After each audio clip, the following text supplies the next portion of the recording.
assistant coaches with PWHL New York. Lauren Williams drops by to join us here on the NHL Morning Skate. How you doing, Lauren?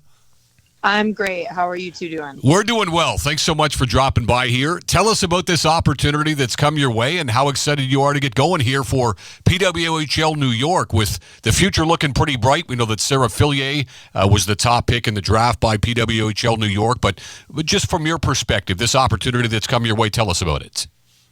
It's pretty unreal, obviously, for a young coach to get that opportunity, but then in particular with, my past playing career and really getting to sort of see this full circle moment for myself it's hard to put words to it. I'm so excited to get things going. I'm so proud of all of the work that the women have done behind the scenes to get this league going, and to watch it as a coach, not coaching in it yet this past season, was amazing. And I'm so excited that I get to be a part of it. So how did this particular job come up in that? Were you interviewing for it? Was it something you had the iron in the fire, or did it come out of nowhere? It kind of came out of nowhere. I'd had conversations with Greg Fargo in the past, and we really hit it off around topics pertaining to, mental health and how do we help athletes manage the pressure of being a professional athlete. How do we help them really find a way to reach their peak performance? We had great conversations about that. And then obviously I saw his announcement and was super stoked for him. He's a great fit for the organization. And I happened to get an email saying that there was a potential opening for a position, and the conversations we had around what that position would look like, how we wanted to incorporate the mental performance side into the game was something that I was super excited about. Yeah, you bring that unique perspective as well, Lauren. And, you've worked with Hockey Canada, of course, on that side of things as well previously. Macklin Celebrini, as you know, was the top pick in the NHL draft, and his dad, Rick, has had that long association with the Golden State Warriors in the NBA, where he's a strength and performance coach. There's a lot that goes into an athlete these days too, right? I mean, the whole mental mindset and the approach and trying to always keep things positive is a real big thing when it comes to sports these days, don't you find? Well, absolutely, right? And I think at the end of the day, you can say that anywhere from 90 to 95% of the game that you play is mental, because ultimately the brain's running the show. And if your mind isn't in alignment with where your body wants to go, you're going to end up forcing yourself to run through different mental roadblocks that you put up for yourself. I was a player that struggled a lot with the mental side of the game and was fortunate enough to be put in touch with a performance coach when I was in high school. And I credit that work that I did early on with, the reason why I was able to get to NCAA Division I, why I was able to play professionally and really prolong my career as much as I could, because I truly believe I would have burnt out otherwise. And I think it's that conversation around, needing to be positive all the time, needing to figure out a way to be at your best, that ultimately puts athletes under a lot of pressure. It's not always going to be great. Things are going to be tough, but the best of the best separate themselves by figuring out how to rebound from the tough days, how to learn from their mistakes. And that's something that I'm super passionate about helping athletes do now. I wanted to ask you, too, because you are going to be 28 coming up in a couple of months' time. You're still so young, and you go into this profession with that on your side. Was that what led to the transition from going to player to coaching for you? Was it just the mental aspect that you were maybe finding challenging at a certain point that you would have burnt out, as you said? Yeah, it's interesting. I never really saw coaching being a part of my life as I was an athlete. I had dedicated so much of my identity and time as a young athlete to hockey, and I was always known as, Lauren, the hockey player. That is what people first and foremost recognized me by.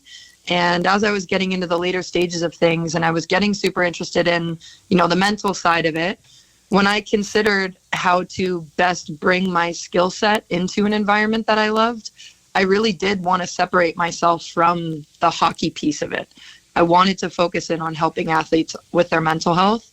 But, of course, I stepped away from playing for a brief amount of time. And then I realized how much I missed, being on the ice with athletes, helping them work through, those small little details of their game, helping them understand the mistakes that they were making and see them in a proper perspective to turn it into something that they can learn and grow from. But I've been very fortunate to get some amazing opportunities. When I was playing in Sweden, I was approached by Tara Watchhorn and Megan Myers, who at the time were at Stonehill College. And they really gave me my first sort of big break in Division I. But then, even back when I was in grad school, I was volunteering at Becker College with Liza Kelly. And I have had some amazing mentors in coaching, including Scott Rivet at Mount Royal. And I cannot wait to continue learning under this coaching staff that I'm stepping into. So just last one about the playing career, just in the sense you're still quite young. So I'm curious, being a PWHL player, was that ever in the cards for you? By that time, I had stepped away from playing. My last 2 years, I was in the PWHPA.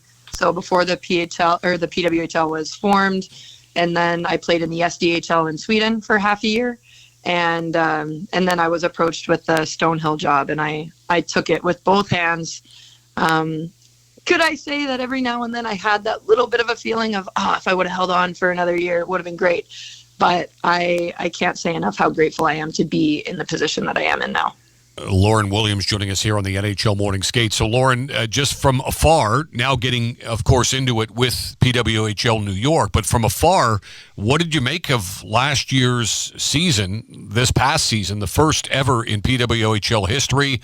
We just had Kendall Coyne-Schofield on the program and talking about the championship and such, that they won the Walter Cup.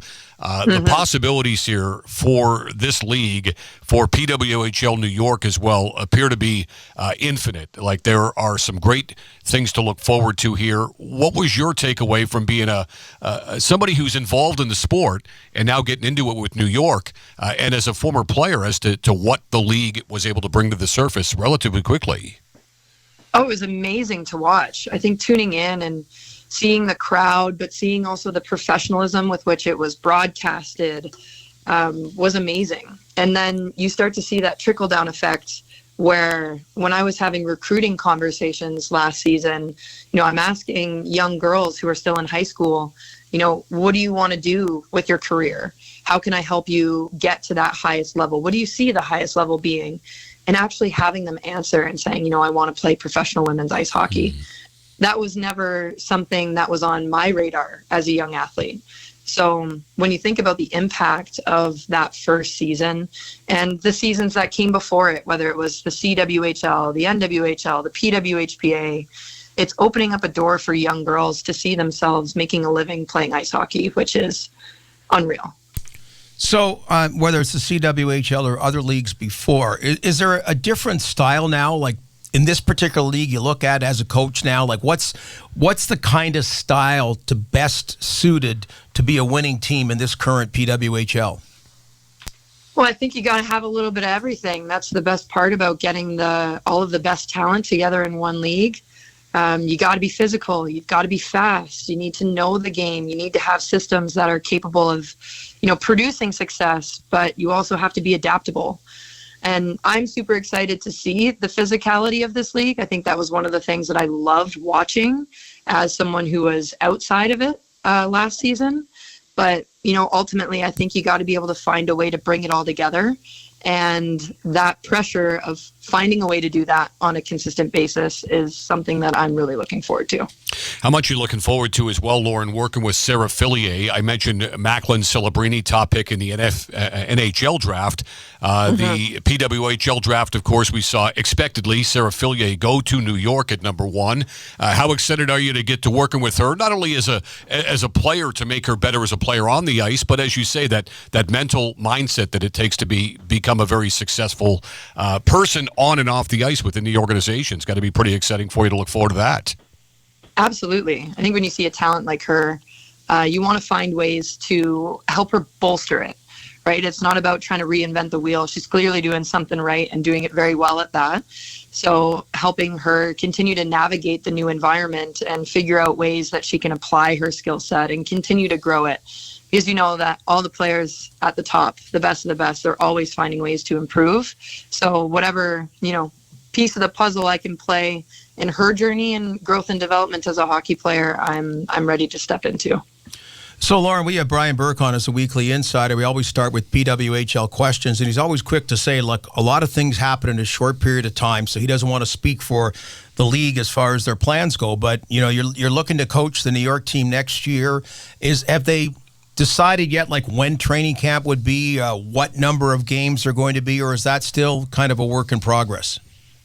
I think a lot of it is still a work in progress. You know, we know the season's supposed to start in November. But other than that, we're still kind of planning things out day by day. Super excited to get things going. And I think a little bit of not knowing those dates in particular yet keeps you on your toes. Make sure that you're ready to go at all times. But yeah, we'll really be looking forward to the start of the season. What's your summer look like in terms of those preparations, too? I mean, I'm sure you'll have an ongoing dialogue with Greg Fargo as to what you guys want to do and how you want to implement things. And perhaps you've already touched on that in the first couple of days here. But what's your summer look like in terms of preparations for whenever the season's going to start? Yeah, I think it starts first and foremost with figuring out our identity as a coaching staff. Mm-hmm. You know, we're not all new, but being able to respect the past and build off what PWHL New York was able to do last season, while also finding a way to put our own stamp on it, right? What is it going to look like for us? Where do we need to improve things? Where do we need to build on what was already there? How can we add our own identity to it? And what do we want things to look like as coaches? You know, I think one of the best parts about being in hockey as a coach is that your coaching staff is a team within a team. And you get to figure out how that kind of united front is going to operate and what you want it to look like. So a lot of those early conversations are going to be around, what do we want the culture to look like? What do we want practices to look like? How do we want to run that? What does each individual really thrive in terms of, is it practice development? Is it skills? So I think, you know, getting that very basic stuff, but super important stuff under our belts early is important. So always curious, you mentioned about the people that have helped you in coaching, whether they're mentors or just helped to get this position. So when you're young, were you a big NHL fan? Did you have a team? Did you have favorite players? Did you have favorite female players? Yeah, absolutely. I was a huge Calgary Flames fan, which is strange coming from Windsor, Ontario, because everyone assumes it's either, you know, Detroit or Toronto. But my brother, who also played hockey, was a Detroit fan, so I couldn't do that. Needed to be different. And one night, my parents brought home a signed Drew McGinley jersey, and it was the old flaming head crest. And I thought that was the coolest thing ever. He quickly became my favorite athlete in hockey. And then on the women's side, I'm a, you know, taller player. I'm 5'9", and I always looked up to Jillian Apps on the Canadian women's national team. Great selection there for sure. Lauren, we couldn't be happier for you to get this opportunity to join the PWHL New York coaching staff. Congratulations on the opportunity, and we wish you the best of luck here in getting set for 24-25. Thanks for dropping by. Awesome. Thanks so much for having me, guys.